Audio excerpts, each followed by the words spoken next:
Hey guys, Mike here from Sasquatch Mountain Tactical.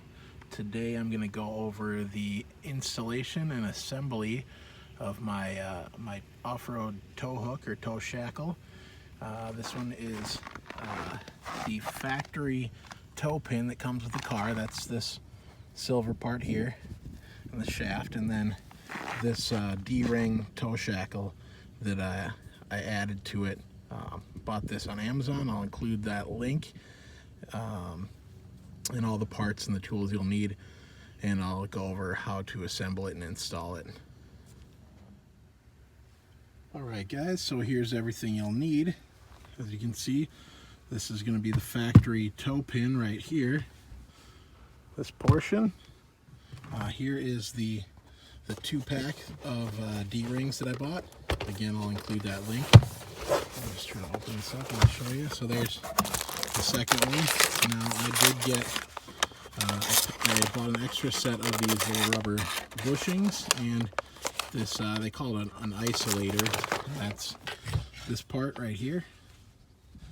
But I like the black. I just bought the red bushings because that seemed to match. And the other things you'll need is going to be a flathead screwdriver. And I grabbed a Phillips head screwdriver, and I'll explain that one in just a little bit. And some white lithium grease.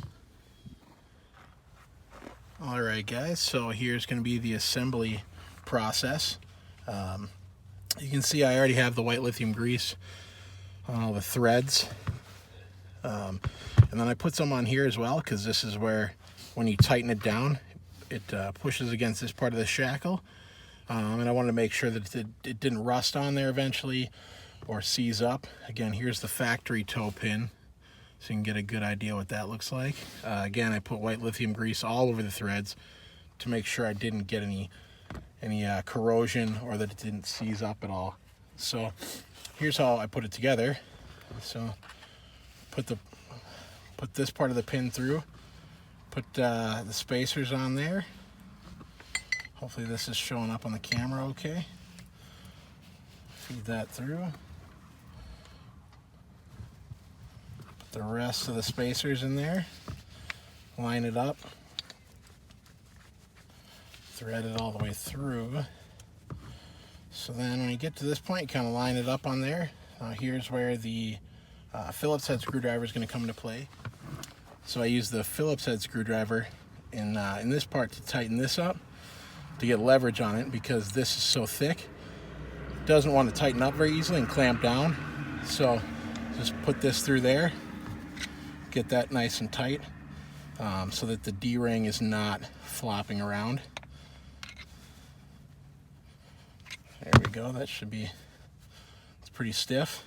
And then bring this down here.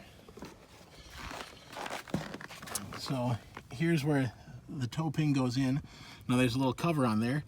That's what the flathead screwdriver's for. You got to pop that cover off, and then basically just thread this in. Make sure that you're not hitting the paint.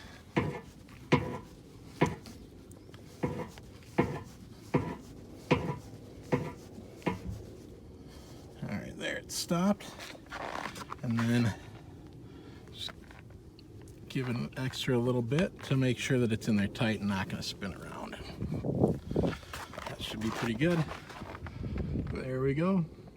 That's the installation and everything. You can see it sticks out from the car. It's not going to hit. This is pretty stiff. But then if you do need to pull on it, you can just yank this up and it'll come. Alright. I hope that was helpful for you guys. Again, I'll try to include links to everything so that it's easy to find. Thank you for watching.